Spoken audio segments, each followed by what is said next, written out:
6 பாலுக்கு 13 தேவை. முதல் பால் மூவ்மெண்ட் காட்டி ஆனாரு, அது கேப்ல போகுன்னு தோணுது. ஃபாஸ்டா போயிடுச்சுங்க.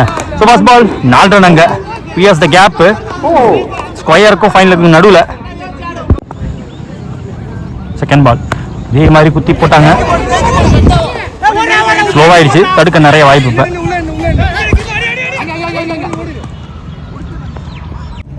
4 பாலுக்கு 8 தேவை.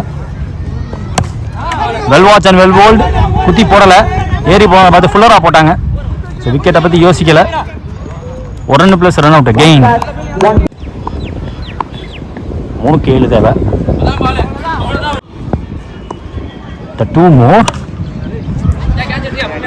இந்த கேட்சோட மேட்சையும் ஜெயிக்கிறாங்க, முடிச்சு கொடுத்தாங்க. ஒரே ஒரு legal delivery. Last ball of the match போட்டாங்க, ஒரு பவரை போட்டாங்க. 7 தேவைன்னு இருந்துச்சு, உள்ள வந்து ஒரு 6 பதிவு பண்ணி மேட்சை டிராப் பண்ணி கொடுத்துருக்காரு.